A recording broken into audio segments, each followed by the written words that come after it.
அம்பிகா கூட ஒரே வீட்ல ஷூட்டிங் ஸ்பாட்லயே கூட அது நடந்திருக்கு. பிரபல நடிகர் ஓப்பன் டாக். கேரளாவ சொந்த ஊரா கொண்ட நடிகை அம்பிகா 90ஸ் அப்புறம் 80ஸ் காலகட்டத்துல தமிழ் சினிமாவுல பிரபலமான நடிகையா வலம் வந்துகிட்டு இருந்தாங்க. அம்பிகா பல திரைப்படங்கள்ல ஹீரோயினாவும், குணச்சித்திர நடிகையாவும் நடிச்சு பெரும் புகழ் பெற்றிருக்காங்க. அதுக்கப்புறமா 2000ஆவது காலகட்டத்தோட பிற்பகுதியில அம்பிகா பல்வேறு திரைப்படங்கள்ல ஹீரோயினோட அம்மாவா நடிச்சு புகழ் பெற்றிருக்காங்க. தமிழ், கன்னடம், மலையாளம், தெலுங்கு இப்படி பல மொழி படங்கள்ல கதாநாயகியா நடிச்சு பிரபலமான நடிகையா வலம் வந்திருக்காங்க. சினிமாவுல நடிகை அம்பிகாவும் அவங்களோட சகோதரியான பிரபல நடிகையான ராதிகாவும் ஒரே சமயத்துல நட்சத்திர நடிகைகளா போட்டி போட்டுக்கிட்டு ஜொலிச்சுக்கிட்டு இருந்தாங்க. அனிதா அப்படிங்கிற இயற்கை பேரோட பிறந்த இவங்க அம்பிகா அப்படின்னு திரைப்படத்துறைக்காக தன்னோட பேரை மாத்திக்கிட்டாங்க. நடிகை அம்பிகா 1988ல என்ஆர்ஐ பிரேம்குமார் மேனன் அப்படிங்கிறவரை கல்யாணம் பண்ணிக்கிட்டாங்க. இந்த தம்பதியருக்கு 2 பசங்க பிறந்தாங்க. அம்பிகா கல்யாணத்துக்கு பின்னாடி தன்னோட கணவர் கூட அமெரிக்காவுல செட்டில் ஆயிட்டாங்க. வசதி வாய்ப்புகள் படைச்ச தன்னோட கணவர் கூட ரொம்பவே நிம்மதியா வாழ்ந்துட்டு வந்தாங்க.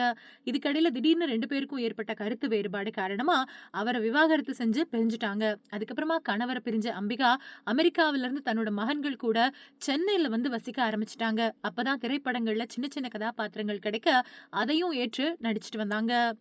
இப்படியான சமயத்துல நடிகை அம்பிகா நடிகர் ரவிகாந்த காதலிச்சு 2000ஆவது வருஷத்துல 2ஆம் கல்யாணம் பண்ணிக்கிட்டதா செய்திகள் வெளிவந்துச்சு. அதுக்கப்புறம் 2002ல அவரையும் விவாகரத்து செஞ்சுட்டதா செய்திகள் வந்துச்சு. இந்த நிலையில சமீபத்திய பேட்டி ஒண்ணுல நடிகர் ரவிகாந்த் நடிகை அம்பிகாவுடனான உறவு பத்தி மனம் திறந்து பேசியிருக்காரு. சென்னையில அம்பிகாவோட வீட்டுக்கு பக்கத்துல பிரபல நடிகரான ரவிகாந்தோட வீடும் இருந்திருக்கு. ரவிகாந்த் அப்புறம் அம்பிகா இவங்க 2 பேருமே திரைப்படத்துல ஜோடியா நடிச்சிருக்காங்க.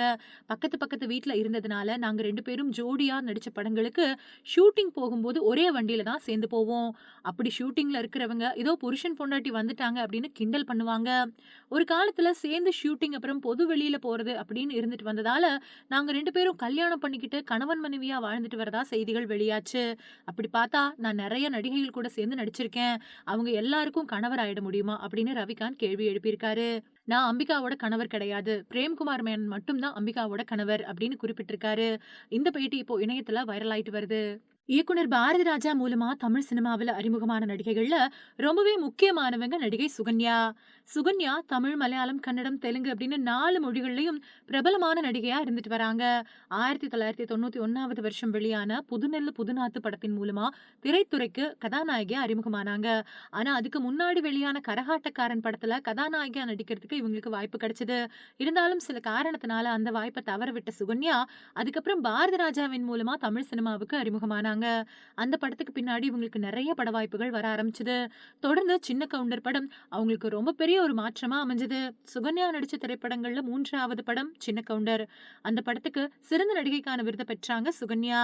அதுக்கப்புறமா தொடர்ந்து நிறைய திரைப்படங்கள்ல வாய்ப்புகளையும் பெற்றாங்க.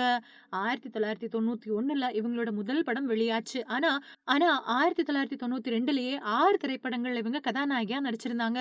தொடர்ந்து ஒவ்வொரு வருஷமும் 5ல இருந்து 6 படங்கள்ல நடிக்க சுகன்யா வாய்ப்பு வாங்கிட்டு வந்தாங்க. 1996வது வருஷம் சங்கர் இயக்குன இந்தியன் படத்திலையும் கமலுக்கு மனைவி கதாபாத்திரத்துல இவங்க நடிச்சிருந்தாங்க.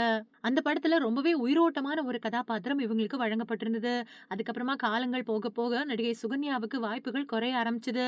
2000ஆவது வருஷத்துக்கு பிறகு இவங்களுக்கு வருஷத்துக்கு ஒரு படம் கிடைக்கிறதே ரொம்ப கடினமான விஷயமா மாறி போச்சு. இருந்தாலும் அப்பப்போ சினிமாவுல கிடைக்கக்கூடிய வாய்ப்புகள்ல நடிச்சுக்கிட்டு தான் இருந்தாங்க சுகன்யா. இதுக்கு நடுவுல வெப் சீரிஸ்லயும் இவங்க கவனம் செலுத்திட்டு வராங்க அப்படின்னு சொல்லப்படுது. இந்த நிலையில சுகன்யா சமீபத்துல கோயிலுக்கு போகும்போது ஒரு சிறுமிய கூட்டிக்கிட்டு போயிருந்தாங்க. அந்த சிறுமி சுகன்யாவோட குழந்தை தான் அப்படின்னு ஒரு வதந்தி கிளம்ப ஆரம்பிச்சது. அதுக்கப்புறமா அவங்க அந்த சிறுமியோட போன புகைப்படங்கள் எல்லாமே வைரலாக ஆரம்பிச்சது. இந்த நிலையில இதுக்கு பதில் கொடுத்த சுகன்யா சொல்லும்போது, "அது என்னோட குழந்தையே கிடையாது. என்னோட உறவினரோட குழந்தை. நான் என்னோட கணவர் கூட வாழ்ந்ததே கொஞ்சம் மாசம் தான். அதுக்குள்ள எனக்கு எப்படி குழந்தை பொறக்க முடியும்? அது மட்டும் இல்லாம அப்படி குழந்தை பிறந்திருந்தா இவ்வளவு வருஷங்கள் அத எப்படி மறைச்சு வச்சு நான் வளர்க்க முடியும்? அதனால இந்த மாதிரியான போலி தகவல்கள பரப்பாதீங்க" அப்படின்னு சொல்லியிருக்காங்க சுகன்யா.